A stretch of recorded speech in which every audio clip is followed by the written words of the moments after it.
Olá, gente, tudo bem? No Fala Aruna de hoje trouxemos o convidado Alex Cruz, que é consultor de empresas, palestrante, professor universitário, nosso parceiro aqui também de trabalho, amigo aqui da Aruna e consultor também daqui da Aruna. Vai falar com a gente um pouco sobre gestão de empresas, quais são os entraves que os empresários têm. Alex, obrigado pela sua visita. Obrigado, Priscila, obrigado pelo convite, né? E queria mandar um alô para quem está assistindo a gente aí também. Massa, legal. Alex, você falou, a gente bateu um papinho, né, um pouco antes, e você falou que algumas empresas elas não têm noção, né, que elas têm lucro. Como é que isso funciona? Por incrível que pareça, Priscila, um dos principais erros que eu falo assim, né, da gestão é a empresa não saber se no final do mês ela está tendo lucro ou não. Parece até estranho, né, você ter um negócio e não saber se tem lucro, mas as empresas costumam confundir muito caixa com lucro. Então, se por exemplo, eu consigo pagar todas as despesas do mês e no final sobrou um dinheiro, eu estou tendo lucro. Se eu não consigo pagar as despesas dentro do mês, eu estou tendo prejuízo. Como é que ela sabe essa Isso diferença? É um engano, porque assim, eu posso ter uma empresa que tem lucro, porém não tem caixa, ou seja, não tem dinheiro na conta para pagar as despesas, e eu posso ter uma empresa que tem caixa, ou seja, tem dinheiro na conta, porém ela não está tendo lucro. Então tem que entender. Como é que é a gente tem que entender que o lucro da empresa deve ser mensurado de acordo com as receitas, despesas, independente do recebimento ou não, das datas de vencimento ou não. Porque, por exemplo, eu posso comprar muito para pagar a prazo e vender recebendo à vista. Então, eu posso ter muito caixa na empresa, mas o dinheiro ainda não saiu porque as despesas são a longo prazo. Ou o contrário, né? Eu posso estar pagando tudo à vista do meu fornecedor, comprando muita coisa à vista e vendendo a prazo. Ou seja, mesmo que eu tenha lucro com aquela venda no mês, o dinheiro não entrou ainda porque eu não tenho o capital, não tem fluxo de caixa suficiente. Então, primeiro é entender a diferença entre caixa e lucro e entender qual é o meu ponto de equilíbrio, quanto é que eu tenho que vender no mínimo para pagar no mês, né, para pagar as contas. Eu já fiz muita consultoria em algumas empresas e que elas não sabiam qual era o ponto de equilíbrio, né? Qual é o mínimo que eu tenho que vender por mês para saber se eu tive lucro ou prejuízo, independente do saldo que eu tenho na minha conta. É mais comum as pessoas confundirem também as contas pessoais com as profissionais, né? Excelente pergunta. Assim, eu costumo dizer que esse é um dos principais erros também, talvez o segundo maior erro. Por quê? Mistura-se a conta da pessoa física com a da pessoa jurídica, né? E aí eu cheguei numa empresa uma vez, que era um casal, e eles falaram assim, não, a gente não tem salário, a gente quase não tira nada da empresa, só trabalha, né? E aí quando a gente foi ver as despesas, a escola, a prestação do carro, a academia, tudo pago, cartão de crédito, tudo ali pago. E esse montante, quando a gente foi somar tudo, era praticamente o mesmo montante, era equivalente à despesa da empresa para manter a empresa. Ou seja, aluguel, funcionário, para a empresa rodar, caramba, eles dobravam o custo da empresa com as despesas pessoais.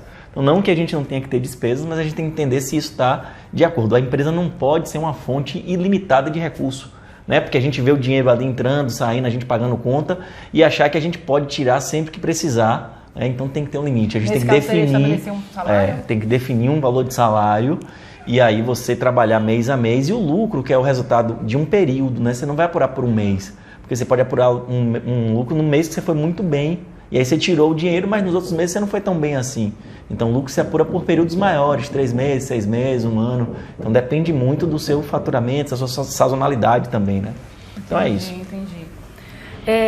Uma vez eu fiz um curso, né, já tem um tempo mais ou menos, no Sebrae. E eles falaram que o consultor estava palestrando, ele falou assim, olha, o empresário brasileiro, ele não faz o planejamento, ele faz o fazejamento, né? Ou seja, ele vai fazendo e as coisas vão acontecendo e depois na frente ele vê como é que as coisas de fato se deu certo ou não. Você concorda com essa afirmação? Sem sombra de dúvidas. Eu estava mês passado, né, início do ano geralmente a gente começa a fazer o planejamento do ano que está por vir. E de 10 empresas que eu visito, pelo menos 9 aí, nunca pararam para dizer, primeiro, a gente acha que planejamento é um negócio de outro mundo, que a gente tem que fazer um curso de planejamento estratégico, de balance scorecard, sei lá, de coisas extremamente complexas. Sim. E eu falo que planejamento é você definir o que você vai fazer e o que você não vai fazer. Só isso. Por quê? Tem algum plano de ação? Não, planejamento, por exemplo, quando eu estou falando da parte financeira, eu colocar num papel quais são as minhas despesas mensais, que coisas eu preciso investir nesse ano. Eu vou lançar uma linha nova de produto. Então, quanto eu vou gastar com marketing, com comunicação? Pode ser o Kanban, uma ferramenta pode ser isso. Mas, por exemplo, quero mudar, reformar meu escritório, quero abrir uma filial nova. Então, que coisas eu pretendo fazer esse ano e quanto eu vou gastar? Vou dizer assim... Um pequeno plano de ação? É um pequeno plano de ação, mas assim, com base nos números. Então, eu vou dizer, poxa, eu gasto em média X mil reais de energia. Com o pessoal, eu tenho essa despesa com folha. Então, com marketing, eu pretendo investir isso porque eu quero crescer minha venda. Então, eu vou aumentar... Para essa despesa que eu planejei, quanto eu tenho que faturar para pagar a conta? Então, é muito simples. Não precisa ser nada absurdo, nada estratosférico. E o dizer o que não vai fazer é o seguinte, esse ano a gente não vai abrir novas lojas. Vamos focar nas que a gente tem e aumentar a média de venda por cliente, o ticket médio, não sei. Você vai definir a estratégia, mas tem coisas que você tira do seu radar porque você canaliza o foco para aquilo ali que é a sua estratégia. Porque quando você quer fazer tudo de vez, você pulveriza essa energia. Então você, em vez de direcionar, você está pulverizando, gastando um pouco de energia com um monte de coisa. Então é isso que eu digo, eu vou fazer isso e não vou fazer isso agora. Então você planeja, no outro ano você pode até fazer aquilo que você deixou para segundo plano. Ou deixar para um mês depois, vai depender dos seus resultados. Mas é focar a energia, o planejamento tem base nisso. Sai da matriz, você que está com a estratégia, os sócios da empresa, mas você precisa passar isso para a equipe, porque eles precisam saber para onde é que eles vão, né? Uma coisa que eu acho interessante é que assim, eu sempre dou esse exemplo, que a gente tem que buscar sempre especialistas. Eu tenho pós, né, em gestão e quando o Alex começou a consultoria aqui com a gente, primeira vez que ele conversou comigo, eu falei, meu Deus, preciso rearrumar tudo novamente. Porque assim, tem coisas que, como eu não tenho vivência com essa parte, né, de consultoria, de gestão, que eu falei, meu Deus, realmente essa dica que ele está me dando é uma coisa que eu já sei, que eu já sabia, né, mas nem fazia ideia de que ele poderia estar colocando em prática.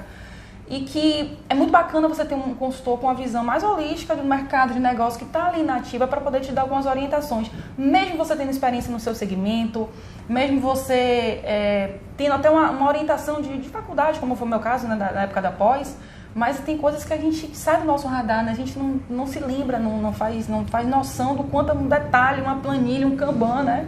Para quem não conhece, depois pesquisa aí o que é Kanban. Um plano de ação ali rápido, algumas estratégias que são simples, mas que são muito importantes, pontuais e que já mudam todo o cenário, né? É bem interessante isso. Alex, para concluir, assim, qual o conselho que você dá para um cliente, assim, no primeiro momento, ou que você poderia dar, em modo geral, para um empresário? Eu esqueci.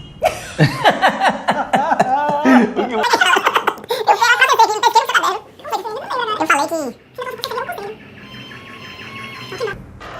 Alex, para concluir, assim, qual o conselho que você daria para um empresário que poderia servir para muita gente, ou enfim, o que você daria de conselho? Priscila, por incrível que pareça, uma vez foi uma cliente minha que falou isso, né? Alex, só o fato de você estar aqui já faz com que eu pare para olhar para o meu negócio. Então, as empresas não têm esse hábito, né?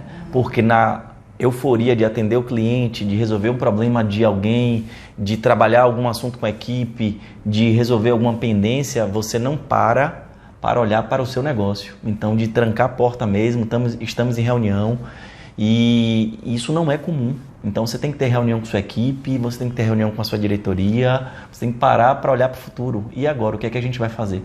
Porque você começou falando sobre frasejamento, né? A gente reage às coisas que acontecem. Verdade. E a gente não tem o hábito de se planejar. E agora, o que é que a gente vai fazer? Onde é que a gente está indo bem? O que é que a gente pode mudar? Né? Que coisas estão para acontecer que a gente pode aproveitar como oportunidade? Quais são as ameaças que a gente tem? Então, o simples fato de, às vezes, você parar e discutir o seu negócio, né? Uma vez por mês, uma vez por semana com a sua equipe, então depende muito da sua estrutura, faz toda a diferença. Né? Se você tem um caminho, se você tem um planejamento, tem algumas metas estabelecidas, só isso, só essa chavezinha já muda muita coisa. E obviamente, né, que fazer esse olhar para o próprio negócio com a ajuda de consultor fica muito melhor, que a gente já sabe para que rumo a gente vai. Alex, obrigada pela sua visita, Obrigado. Pelos conselhos. Tenho certeza que vocês gostaram do conteúdo, que com certeza é muito rico, faz a gente pensar um pouco mais no nosso negócio, no que é que a gente está fazendo de certo, de errado. Obrigada de verdade pela sua visita e até o próximo Falaruna. Quero falar mais?